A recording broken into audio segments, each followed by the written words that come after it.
Olá pessoal, bom dia ou boa noite, sou o professor Paulo Caetano e daremos continuidade então ao conteúdo da disciplina de biomecânica. Bom pessoal, daremos continuidade então ao conteúdo de biomecânica do membro inferior e nesta aula enfatizaremos o complexo articular do joelho, ok? Inicialmente, relembraremos todas as estruturas, aspectos anatômicos importantes desse complexo articular, ok? E na sequência, apresentarei para vocês os aspectos biomecânicos relacionados à articulação do joelho. Vamos iniciar então. Como vocês já sabem, a principal função da articulação do joelho é conectar a coxa à perna. Essa articulação, pessoal, é considerada a principal articulação envolvida na sustentação do corpo humano e na absorção de forças mecânicas, visto que está localizada na região inferior do corpo.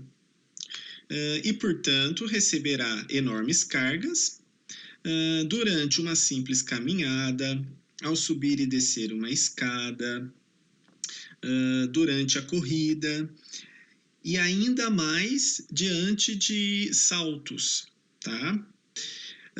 Apesar dela apresentar grande capacidade para suportar essas cargas, a incidência de lesões no complexo articular do joelho é bastante elevada. A articulação do joelho é uma articulação sinovial, ou seja, que garante movimentos, neste caso, garante movimentos em dois planos, plano sagital e transversal, incluindo no plano sagital os movimentos de flexão, extensão e hiperextensão, e no plano transversal, movimentos de rotação interna e externa. Esses movimentos veremos mais à frente, ok? Além disso, é composta por cartilagem que revestem as extremidades ósseas, ligamentos, líquido sinovial e cápsula articular. Este complexo articular, pessoal, é composto por 3 articulações, incluindo a articulação tíbio-femoral, a articulação patelofemoral e a articulação tíbio-fibular superior, ou proximal, como também é chamada. Bom, pessoal, vamos iniciar pela articulação tíbio-femoral, que também é denominada de articulação do joelho. É a principal articulação que compõe este complexo articular do joelho, ok? Ela então articula os 2 mais longos e fortes ossos do corpo humano, como vocês já sabem, fêmur e tíbia. É formada por 2 articulações condiloides, duplas, ou seja, podemos colocar que é a interação entre os côndilos medial e lateral da tíbia e do fêmur, ok? Além disso, forma uma articulação endobradiça. Todas essas estruturas vocês podem observar observá-las aqui nessa figura, ok? Dando continuidade, então, pessoal, à estrutura da articulação tíbio-femoral, ok? Estão presentes nessa articulação os meniscos, que são discos fibrocartilaginosos que se localizam entre a tíbia e o fêmur. Os meniscos têm como principal função distribuir as cargas que são impostas ao joelho, pessoal. Mas as funções serão apresentadas a seguir no próximo slide, ok? Os meniscos estão aderidos firmemente à superfície dos côndilos da tíbia, por intermédio dos ligamentos coronários e da cápsula articular. Como eu havia comentado, é uma articulação sinovial composta por ossos, ligamentos, cápsulas articulares. Nós temos o menisco medial e o menisco lateral, de modo que eles são conectados por intermédio do ligamento transverso, como vocês podem observar na figura, pela vista superior.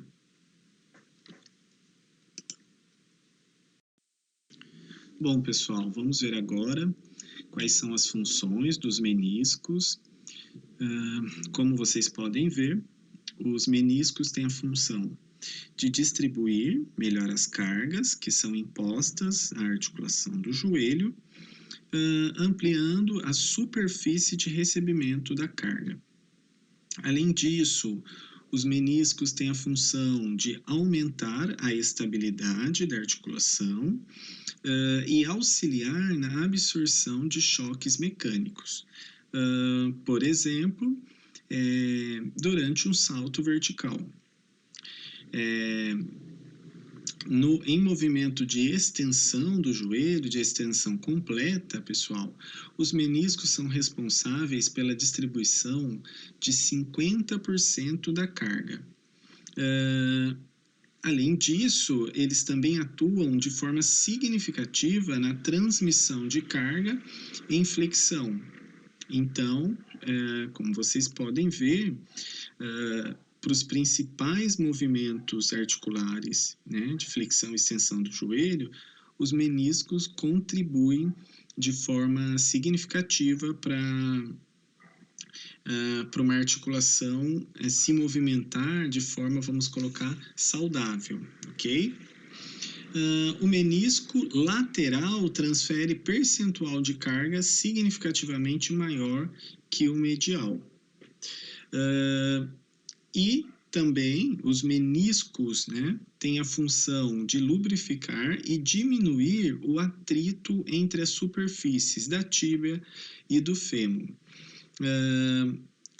Os meniscos, pessoal, eles atuam de uma forma muito similar aos discos intervertebrais que nós vimos lá na aula de coluna vertebral, ok?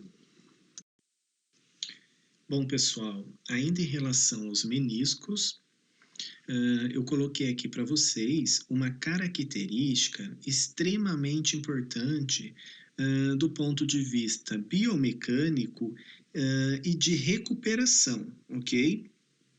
Como vocês podem ver aqui no primeiro tópico, o aporte sanguíneo e de inervação alcança apenas a parte externa dos meniscos, sendo a parte interna avascularizada.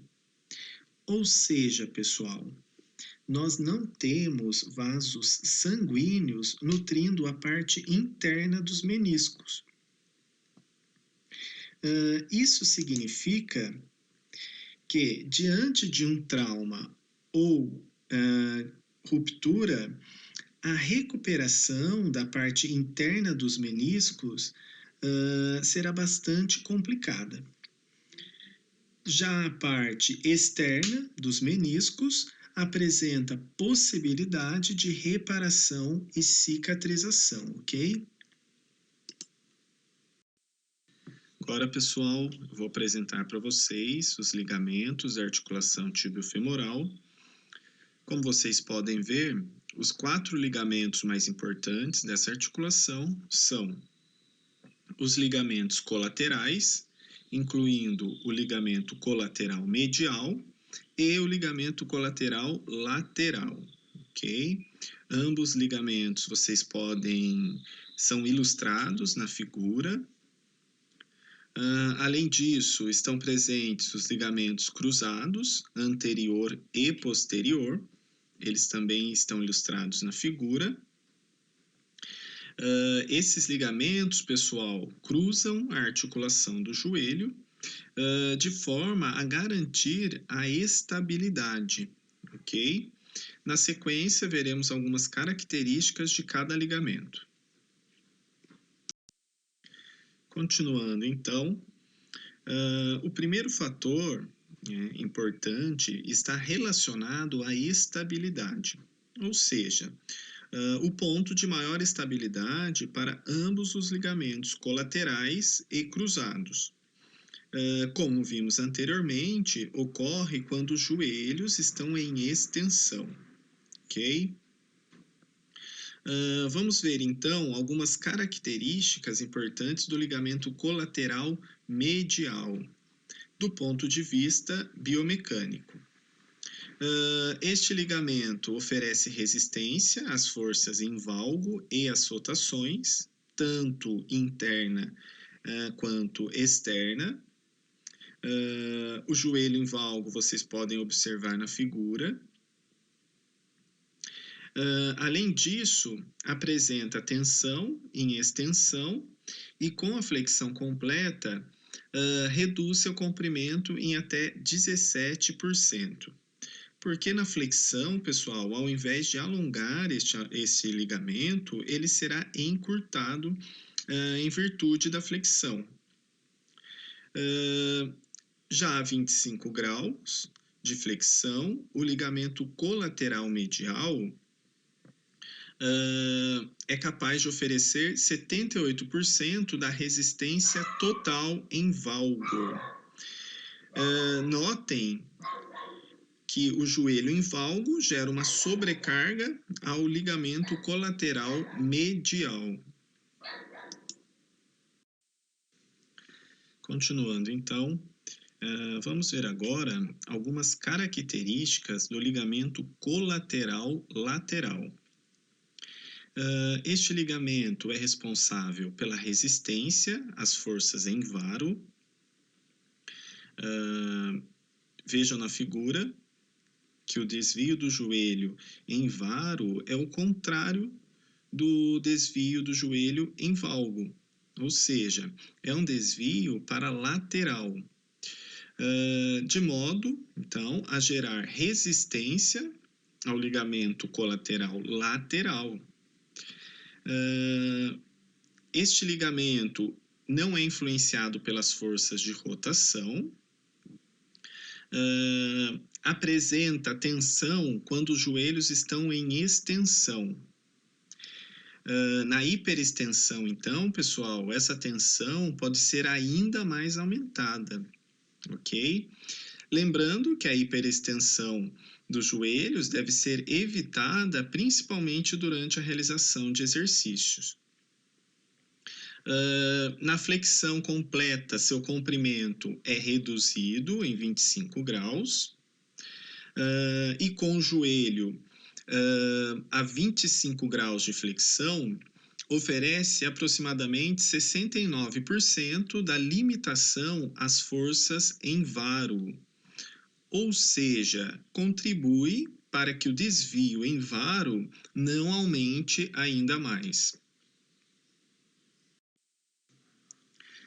Agora, pessoal, veremos algumas características dos ligamentos cruzados.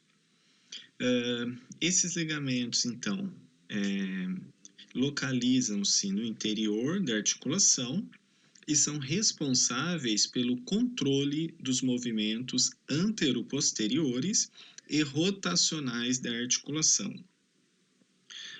Os ligamentos estão ilustrados na figura. Coloquei, inclusive, uma demarcação para facilitar a visualização. Esse controle, pessoal, de movimentos anteroposteriores é de extrema importância, porque impede que a tíbia se desloque para frente durante o agachamento, onde os joelhos são flexionados, por exemplo. Além disso, esses ligamentos são envoltos pela cápsula articular, que envolve e protege essa estrutura articular. Assim como nas articulações do ombro e do quadril, inúmeras bursas estão presentes dentro e ao redor da cápsula. Lembrando que as bursas auxiliam na redução do atrito entre as estruturas da articulação, ok? Agora vou apresentar para vocês algumas características do ligamento cruzado anterior, também conhecido como LCA. Este ligamento, pessoal, é então considerado como principal elemento de resistência e controle ao movimento de anteriorização da tíbia em relação ao fêmur. Como eu coloquei aqui para vocês, ele é responsável por cerca de 85% da limitação total nessa direção. E como eu havia comentado anteriormente, o ligamento cruzado anterior impede que a tíbia se desloque para frente, né? Essa resistência que esse ligamento ele cria para evitar esse deslocamento da tíbia é justamente esse movimento de anteriorização, ok? Principalmente durante a flexão de joelhos.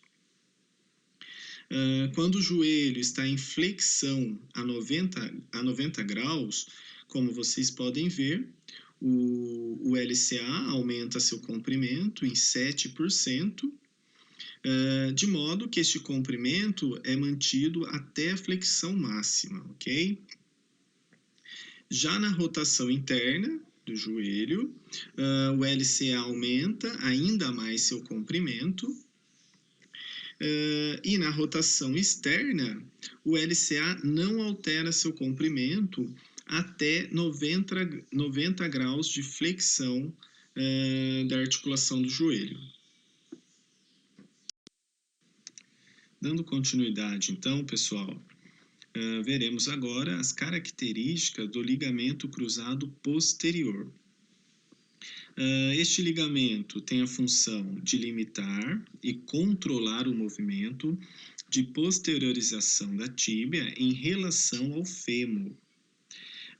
Como vocês podem ver, o ligamento cruzado posterior controla cerca de 95% deste movimento de posteriorização. Ou seja, impede o deslocamento da tíbia para trás, trabalhando de forma contrária ao ligamento cruzado anterior, que vimos anteriormente.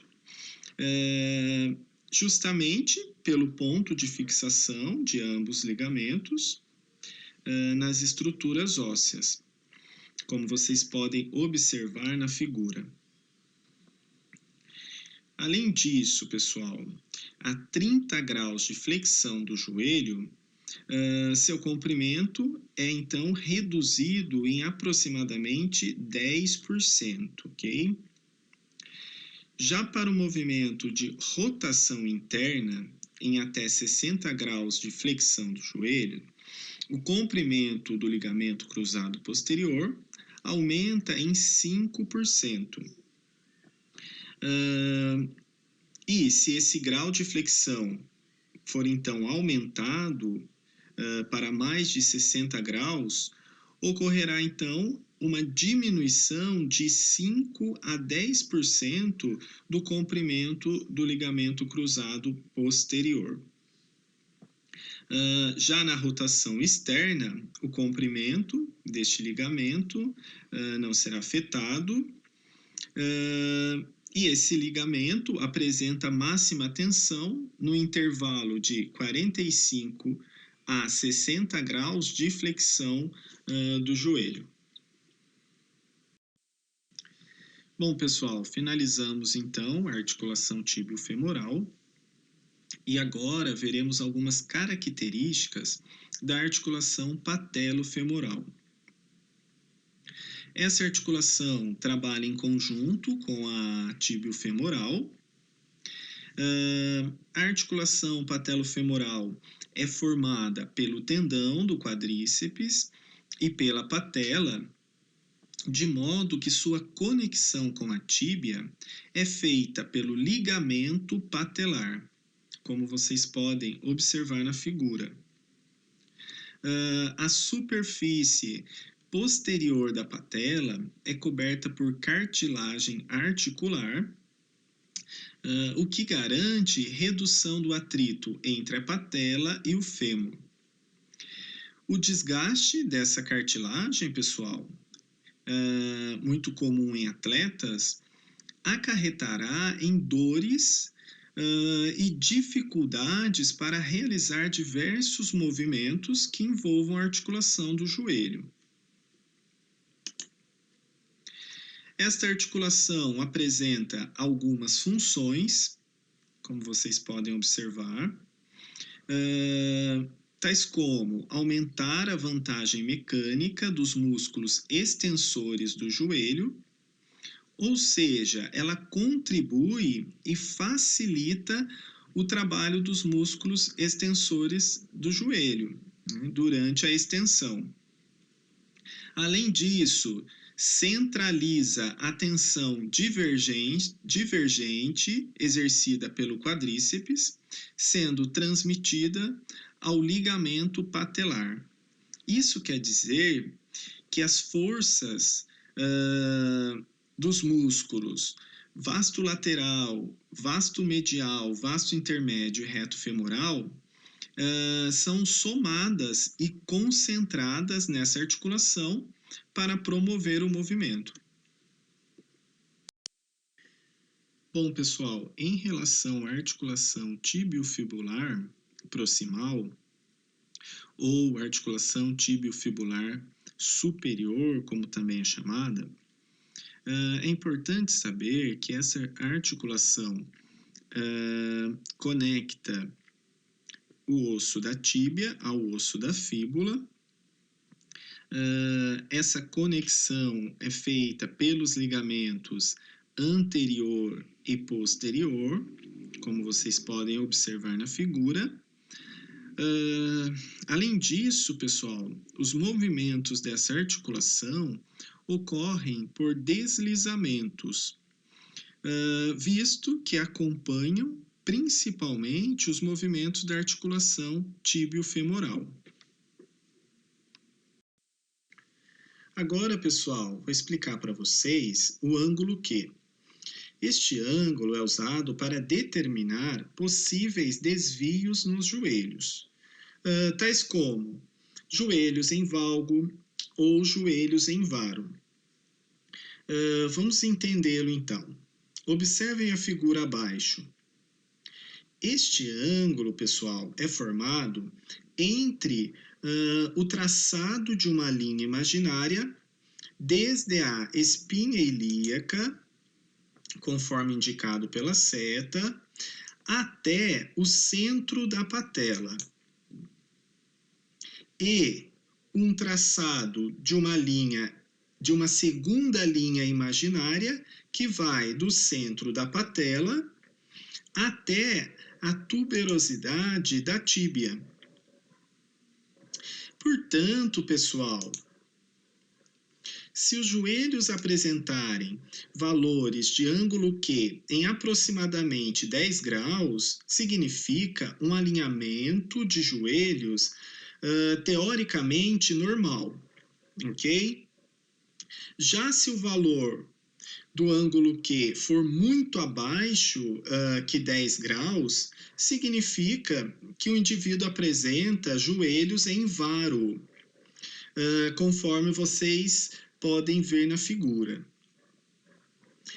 E valores de ângulo Q acima de 17 graus indicam joelhos em valgo, ou seja, quanto maior o desvio dos joelhos em valgo para dentro, maior será o ângulo Q.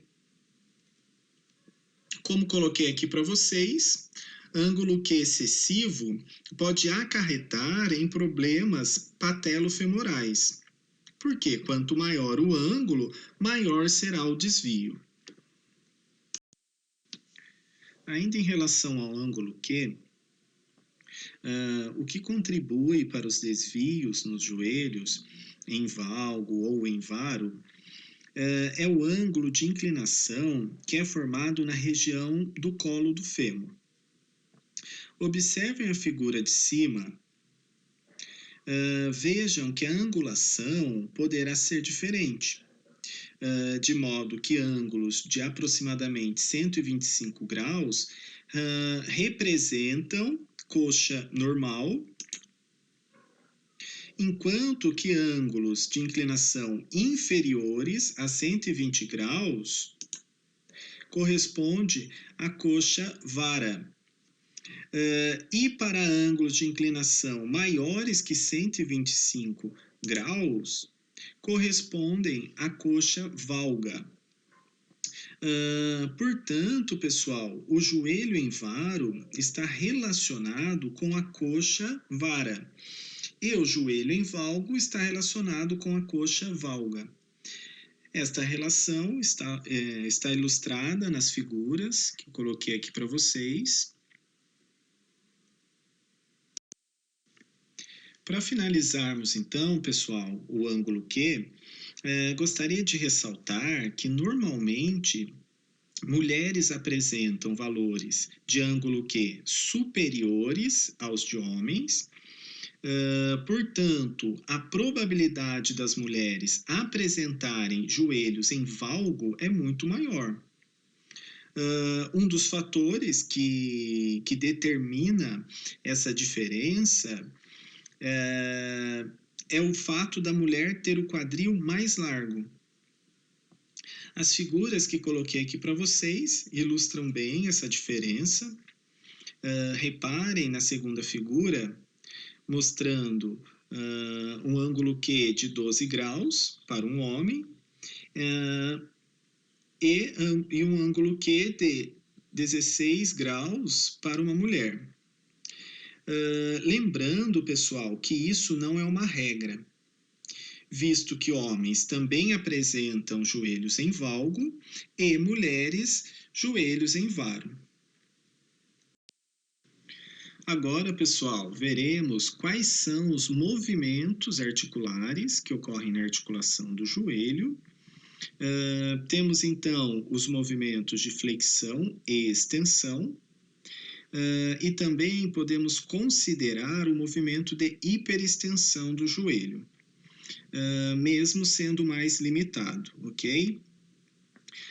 Esses movimentos ocorrem no plano sagital e são os mais exigidos em nossa rotina diária. Temos também os movimentos de rotação interna e rotação externa, que ocorrem no plano transversal. Lembrando, pessoal, que os movimentos de rotação interna e externa do joelho só ocorrerão se o joelho estiver flexionado. Vale ressaltar que os movimentos de rotação do joelho são facilitados, ficando mais evidentes quando eles são realizados com o joelho flexionado e com o quadril também flexionado, como podemos ver na figura. Portanto, pelo fato da articulação do joelho permitir movimentos em apenas dois planos, sagital e transversal, esta articulação apresenta apenas 2 graus de liberdade. Bom, pessoal, dando continuidade, então, vamos ver agora quais são os principais músculos do complexo articular do joelho e suas respectivas ações. Vamos iniciar pelo movimento de flexão. Então, os músculos responsáveis pela flexão de joelho são isquiotibiais, incluindo o bíceps femoral, semimembranáceo e semitendíneo, gastrocnêmios, lateral e medial, grácio, popliteo e sartório. Eu coloquei aqui para vocês em negrito, né, em destaque, os músculos isquiotibiais e gastrocnêmios, porque eles são os grandes responsáveis por este movimento de flexão do joelho, ok? Os demais apenas auxiliam. Já para o movimento de extensão, os músculos responsáveis são reto femoral, vasto lateral, vasto medial e vasto intermédio, os quais formam o quadríceps. Dando sequência, então, vamos ver agora, né, os principais músculos do complexo articular do joelho e suas respectivas ações, os principais músculos que atuam na rotação interna e rotação externa. Então, os músculos responsáveis pela rotação interna são semimembranáceo, semitendíneo, grácil, popliteo e sartório, ok? E para a rotação externa, os músculos responsáveis, na verdade, o músculo responsável pela rotação externa é o bíceps femoral. Bom, pessoal, para finalizarmos então, gostaria de apresentar para vocês alguns aspectos relacionados às lesões da articulação do joelho. Essa articulação, como vocês podem ver, apresenta maior incidência de lesões, sendo responsável por até 70% das lesões. São vários os fatores, pessoal, que explicam essa alta incidência. Porém, podemos destacar o fator da sobrecarga e das forças mecânicas que atuam sobre essa articulação. 97% das lesões estão relacionadas à prática esportiva e ou a atividades vigorosas, sendo 22% dessas lesões resultado de contato. Notem que apenas 22% das lesões ocorrem por contato, ou seja, a grande incidência é dada pelo excesso de sobrecarga, principalmente gerada por exercícios envolvendo saltos, corridas, entre outros. Assimetrias, fraqueza ou desequilíbrio muscular e problemas no alinhamento de membros inferiores, pessoal, são alguns aspectos que contribuem para o desenvolvimento dessas lesões na articulação do joelho. Em relação ao desequilíbrio muscular, que inclusive eu já comentei com vocês em aula, normalmente as pessoas, principalmente atletas, tendem a apresentar um desequilíbrio muscular entre os músculos quadríceps e isquiotibiais. Neste caso, o quadríceps sempre mais forte, ok? Além disso, problemas relacionados ao alinhamento de membros inferiores. Como exemplo disso, podemos citar o joelho em valgo, que poderá afetar principalmente a articulação patelofemoral. Vou deixar alguns exemplos aqui para vocês. Como eu comentei, desvios em valgo ou varo, diferença no comprimento de membros, desequilíbrio de forças entre agonistas e antagonistas do movimento. Bom, pessoal, agora eu vou apresentar para vocês as lesões que são mais frequentes na articulação do joelho. Temos então as distensões dos músculos que são responsáveis pelos movimentos da articulação do joelho. Um músculo que pode ser bastante afetado é o reto femoral, que compõe o quadríceps, visto que ele é um músculo biarticular, portanto, recebe uma maior sobrecarga de trabalho, visando atender os movimentos da articulação do joelho e também do quadril.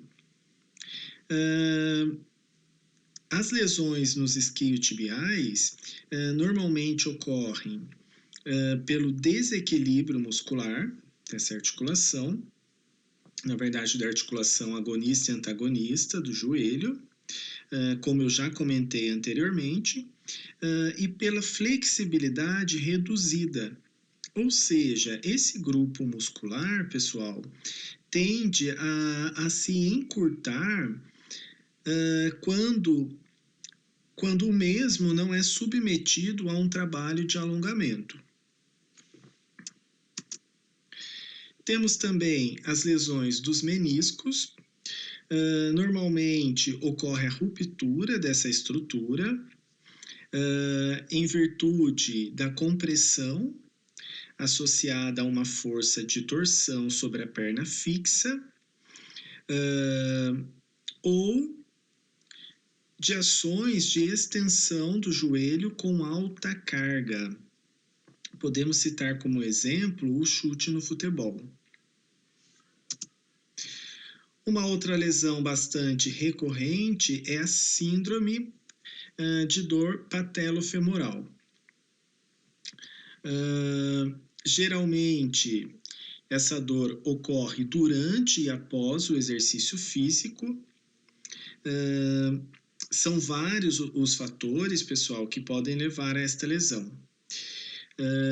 Porém, os desvios dos joelhos, principalmente em valgo, contribuem bem mais para o desenvolvimento dessa dor, ok? Uma lesão que está relacionada à dor patelofemoral é a condromalácia patelar. Esta lesão, pessoal, corresponde à degeneração da cartilagem articular da patela, como já vimos, e é muito frequente em atletas. Para finalizar, gostaria de ressaltar que grande parte das lesões, principalmente aquelas oriundas do esforço repetitivo, pessoal, estão relacionadas especialmente à corrida e também a esportes envolvendo alta frequência de saltos, como por exemplo o voleibol. Bom, pessoal, chegamos ao final de mais uma aula. Espero que tenham gostado. Daremos continuidade ao conteúdo em nossa próxima aula. Um abraço e bons estudos.